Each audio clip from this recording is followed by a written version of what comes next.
Hadirin yang berbahagia, selanjutnya adalah orasi ilmiah yang akan disampaikan oleh beliau Profesor Dr. Kiai Haji Ahmad Zahro MA selaku Guru Besar UIN Sunan Ampel Surabaya. Kepada beliau dihaturkan. Assalamualaikum warahmatullahi wabarakatuh. Bismillahirrahmanirrahim. Alhamdulillahi rabbil alamin. Wassalatu wassalamu ala asyrafil anbiya wal mursalin Sayyidina Muhammad wa ala alihi wa ashabihi ajma'in. Subhanaka la ilma lana illa ma 'allamtana innaka antal alimul hakim. Allahumma anfa'na bima 'allamtana wa 'allimna ma yanfa'una wa zidna 'ilman nafi'a. Amma ba'du. Hadratul mukarramin mukarramat yang kami muliakan, wa akhusul qaul Kiai Haji Ainul Yakin Al-Hafidh sebagai pendiri dan pengasuh Hamalatul Quran yang di putra maupun di putri, juga Kiai Haji Dr. Imam Fatoni, Ketua Yayasan Hamalatul Quran, Kiai Haji Gus Irfan Yusuf. Gus itu justru lebih mahal dari profesor. Profesor kena digulai, dokter kena digulai, Gus gak iso. Gus itu keturunan silsilah, jadi tidak bisa nasab itu, tidak ada nek duit, nek prekorsin gus-gusan itu ya embun itu seji meneng itu. Tapi yang jelas Gus Irfan sebagai salah satu pengasuh pondok pesantren Tebu Ireng, pesantren yang terkenal di seluruh Indonesia, bahkan seluruh dunia Gus ya.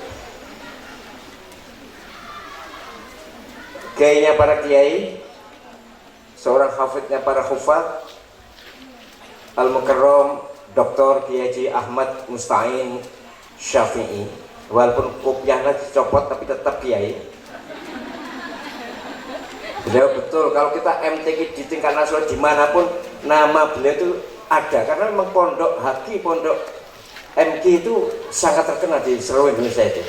Juara-juara MHQ itu dari sini dan dari MQ. Nah kiainya yaitu dua orang itu. Bahkan ini alumninya ya, Bapak Kiai Muslihan Ahmad, ini juga alumni MQ insya Allah. Bahkan juara waktu di mana tahun berapa itu? Ya, pernah juara ini. Jogja, MTQ Jogja tahun 91 okay. Kalau saya penggemar MTQ sejak tahun 68 saya terlibat di MTQ itu. Tapi ya sama dengan Yai Musta'in Ngelalang Buana. Ada Yai Jumali Ruslan, mana priantunnya mana ini? Yai Jumali Ruslan ini. Oh, gak gelem yang ngarep ya. Nggih. Yai Barakallahu Fik dari Nurul Quran. Pak Dwi Nugroho Kacap BSI Jombang nih, yang mewakili BSI seluruh Indonesia. Para wisdawati, wali wisdawati yang sangat cantik-cantik, sangat bahagia. Moga-moga mendapatkan jodoh yang sholihin. Bukan namanya sholihin, perilakunya yang sholihin.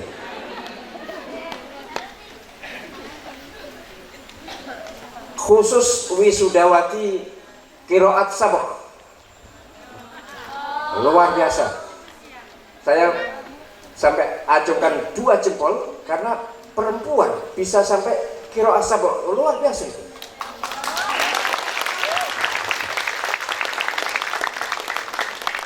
Para hadirin hadirat seluruhnya rahimakumullah, moga-moga semuanya dirahmati Allah Subhanahu wa taala. Rahmat kesehatan lahir batin, rahmat kemudahan hidup, kelancaran rezeki, dan rahmat keselamatan dunia dan akhirat. Amin ya rabbal alamin. Pertama, saya akan klarifikasi nama. Tadi di Sudawati ada 7 nama yang namanya mirip nama saya. Ada yang Zahroh, Az-Zahroh. Baik, memang dalam bahasa Arab ada 3 itu. Ada Zahroh pakai tak marbutoh, itu mu'annas, perempuan, maknanya bunga. ada Az-Zahra, Sayyidah Fatimah Az-Zahra pakai hamzah, itu juga muannas, perempuan, maknanya berbunga-bunga. Ada Zahra pakai alif, alifnya lurus dan berdiri, itu alif saya itu. Itu mudzakkar, laki-laki, maknanya cemerlang. Jadi saya itu, nama saya Ahmad Zahra, bukan Zahroh, bukan Zahroh. Saya benar-benar laki-laki, isman wa lughatan wa haqiqatan.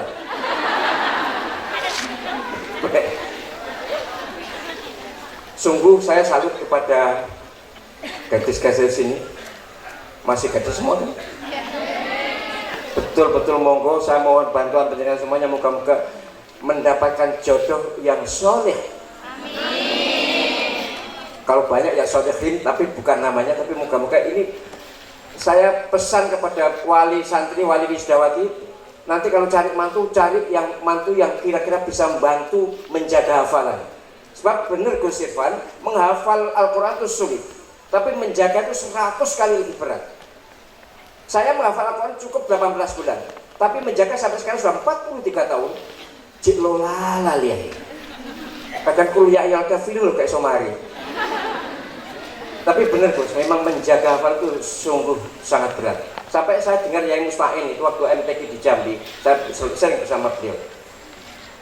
Waktu itu dibacakan oleh penanya itu entah surat apa, kan nggak salah Al-Ankabut. Intinya Yai Musta'in sampai kingku mesti nyantol ini. Betul, bagaimanapun jangankan surat Saba atau surat Al-Imran, ayat kursi loh. Banyak yang nyantol, naiknya MTQ. Jadi sungguh Pak yakin penjenengan luar biasa. Saya menghadiri wisuda putri terbanyak ya sekarang ini, luar biasa. Ini wisuda yang lain-lain kan saking gak ono ini ada wisuda 30 juz 10 orang, 20 juz sekian orang, sampai 1 juz tuh di wisuda juga. Dikira 30 kabeh tuh. Yang pasti tidak ada 37 juz yang tidak ada itu. LBP kan bilang 30 juz ya. Tapi maksud saya gini loh, laki-laki menghafal Al-Quran itu berat, tapi perempuan jauh lebih berat. Laki-laki menjaga Al-Quran sangat berat, perempuan jauh lebih berat. Mengapa? Ya banyak faktor, terutama faktor suami. Kalau tidak soleh bisa mengganggu itu. Jaduan ya. Nak jaduan gak apa-apa. Bagaimana supaya iso ngiwangi lima, itu prinsip. Bapak-bapak, ibu-ibu, wali santri, saya mohon bantuan penjenengan untuk ini sudah kadung janji memegang amanah Allah SWT di dadanya 30 juz. Harus dijaga. Dan cara menjaganya harus kolektif bersama-sama. Baik, itu yang pertama. Yang kedua, saya ingin ngajak santri semuanya ini, wisudawati semuanya ini, mari kita gaungkan slogan era saya dulu. Saya mentafsir Al-Quran di Tulungagung di Mangunsari ini, dan di banyak tempat seangkatan saya yakin loh, Yai Musta'in mungkin juga sudah dapat slogan itu. Slogan ini penting untuk digelurakan. Gini bunyinya slogan itu: siapa yang memperhatikan Al-Quran, maka pasti diperhatikan Allah Subhanahu wa Ta'ala. Siapa yang peduli pada Al-Quran, maka pasti dipedulikan Allah Subhanahu wa Ta'ala. Siapa yang merawat Al-Quran, maka pasti dirawat Allah Subhanahu wa Ta'ala. Coba ini ditanamkan dalam hati. Setahu saya para hafidh-hafidhat yang istiqamah, hidupnya itu selalu mendapatkan jaminan dari Allah SWT. Soal kaya atau tidak kaya memang bagiannya atau jatah dari Allah SWT. Tapi hidup mudah itu penting. Rizkinya akeh tapi susah kan percuma juga. Jadi ingat ini, slogan ini betul-betul sudah kami terapkan di banyak tempat seangkatan kami dulu. Ini yang kita gelurakan. Sebab zaman saya itu hafid itu mesti miskin. Zaman Pak Musta'in kayak podai. Pokoknya zaman dulu itu nek gak miskin gak hafid. Soalnya nek sing sugih itu iso biayani sekolah, nek sing miskin gak iso biayani sekolah lah. Ngapal Al-Quran itu tanpa biaya. Ada kok santri saya, santri Yai Musta'in dari Sampang, gak usah panggil namanya, mondok di rumah saya. Dia juara dunia di Iran. Pulang membawa hadiah emas sekian ton untuk haji dan untuk membuat rumah. Selesai, rumahnya baru bagus dan untuk haji berdua dengan suami. Tapi tidak punya pekerjaan. Lalu saya usulkan ke Pak Gubernur, Pak Imam Utomo.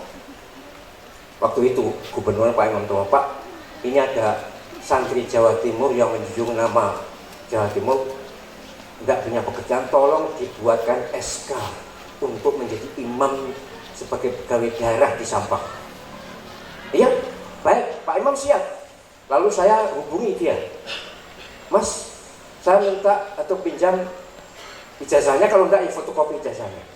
Ternyata tidak punya ijazah. Ustaz, saya tidak punya. Mau SMA enggak? Jangankan SMA, SMP pun saya juga punya. Jangan SMP, SD saya juga tidak punya. Allahu Akbar.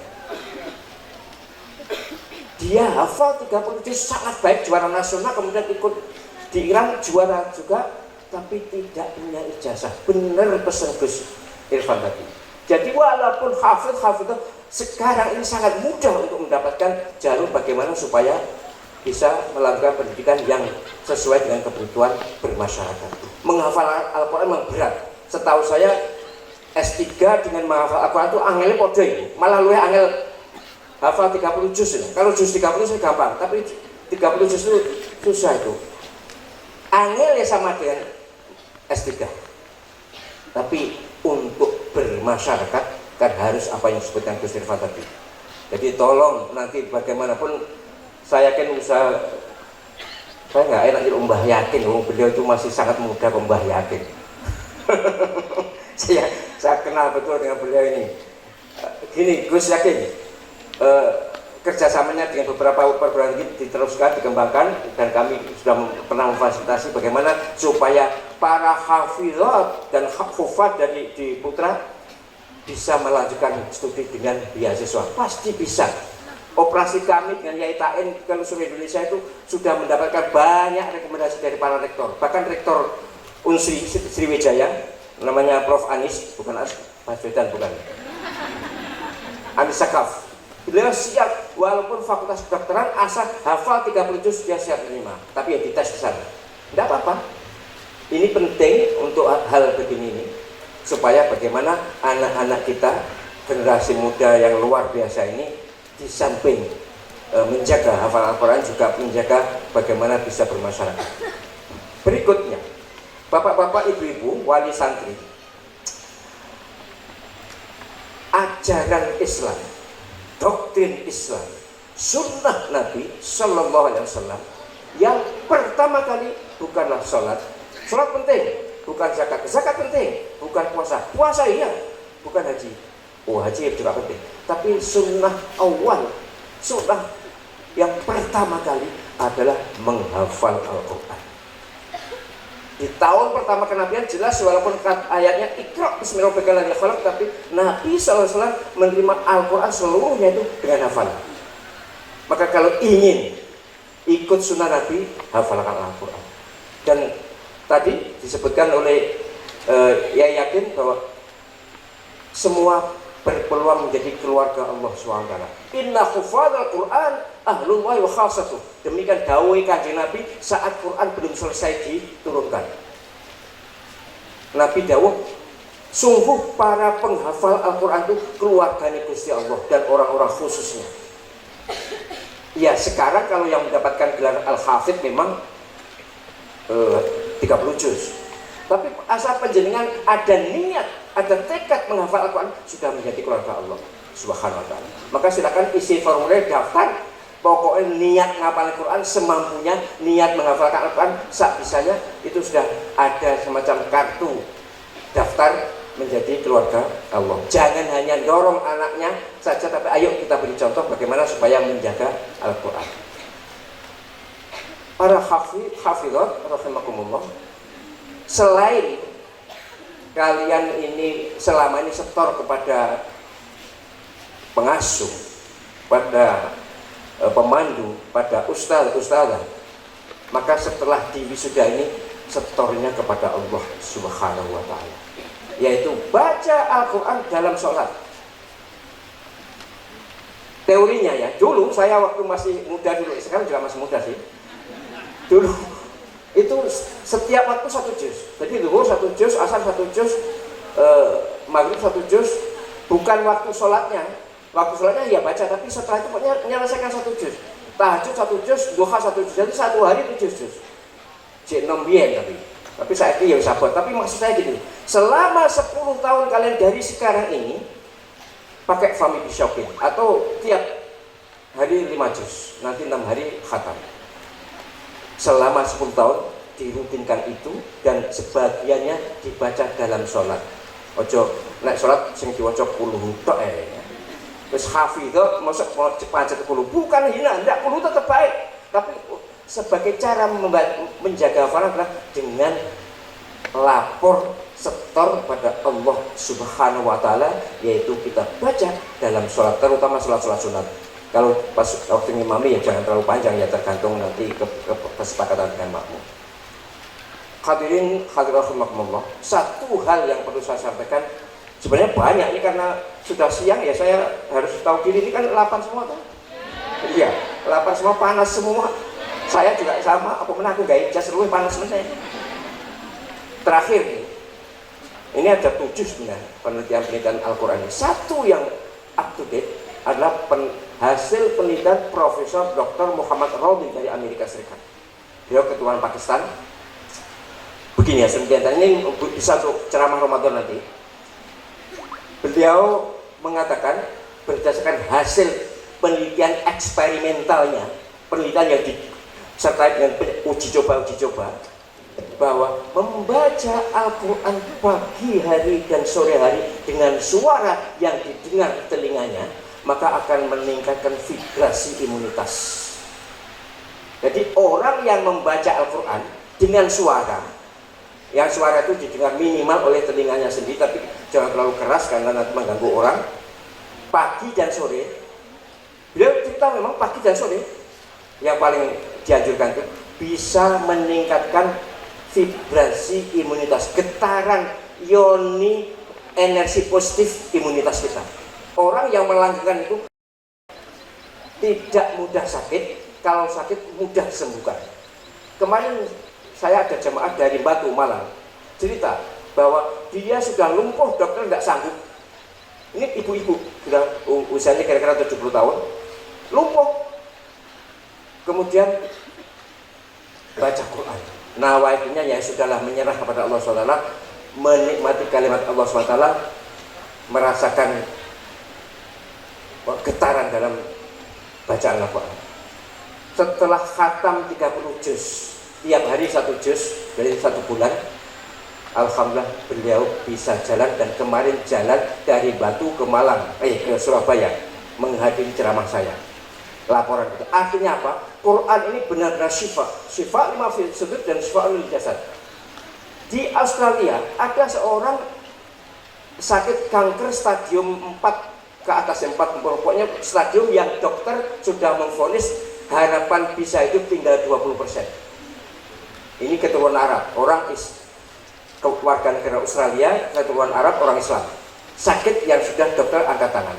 Lalu keluarganya dikumpulkan untuk diajak membaca surah Ar-Rahman. Ini juga ngarang aja surah Ar-Rahman. Kenapa surah Ar-Rahman? Ya ngarang aja, yang penting Quran. Dikelilingi keluarganya, alhamdulillah sembuh dan sampai sekarang masih hidup. Ceritanya banyak ya, sebenarnya banyak sekali, tapi oke, itu sebagai motivasi kita bagaimana bahwa membaca Al-Quran itu di samping mendapatkan pahala, di samping kita berkomunikasi dengan Allah Subhanahu wa Ta'ala, maka sebenarnya sudah menyehatkan. Bahkan survei saya melakukan survei eksperimental di pondok saya sendiri di Tambak Beras, bahwa anak-anak program tahfidz itu ternyata akhlaknya lebih baik dibanding yang non tahfidz. Saya tidak mencela yang non tahfidz, tapi waktu itu kan banyak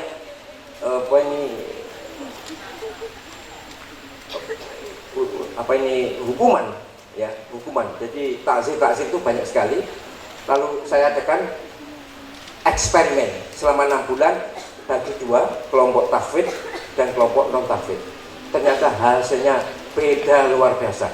pesantren saya yang di Nganjuk juga yang di Sidoarjo sama, saya adakan ternyata anak-anak tahfidz lebih manut, lebih taat baik dalam ibadah maupun dalam bermasyarakat. Ini saya yakin Gus yakin sangat menikmati bahwa santri tahfidz itu mudah diatur, mudah dituturi. Maka saya buat slogan pendidikan, nasihat orang tua yes, nasihat guru bagus, tapi nasihat Allah dahsyat. Yang membiasakan baca Al-Quran kan para hufaz itu akan mendapatkan asupan spiritual dari Allah SWT untuk menjaga bagaimana diri ini lebih baik dalam kaitan dengan dunia kemasyarakatan maupun dalam dunia peribadatan. Baik, demikian yang bisa saya sampaikan. Gus yakin sebagai Syekh Bupet ya Imam Fatwani juga, oh ya tadi lupa Bunyai ya, Bunyai yakin, Bunyai Fatwani nanti sekalian gak mau Bunyai Bunyai lain enten ya, betul gak ikut ini. Para ibunyai saya mohon maaf tadi tidak tersebut, monggo kita sareng-sareng mendoakan mereka yang diwisuda hari ini. Pertama, moga-moga bisa menjaga amanat Al-Quran 30 juz ini. Yang kedua, moga-moga mendapatkan jodoh atau suami yang soleh yang bisa menjaga Al-Quran. Yang ketiga, moga-moga dilimpahi, dirahmati, diberkahi rezeki mereka sehingga dalam hidup ini mudah. Amin ya rabbal alamin. Subhanakallahumma wa bihamdika asyhadu an la ilaha illa anta astaghfiruka wa atubu ilaik. Nah, NU nutupaya wallahul muwaffiq ila thoriq. Kalau Muhammadiyah billahi taufiq wal hidayah.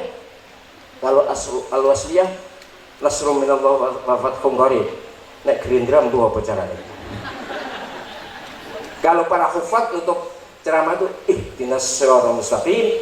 Assalamualaikum warahmatullahi wabarakatuh.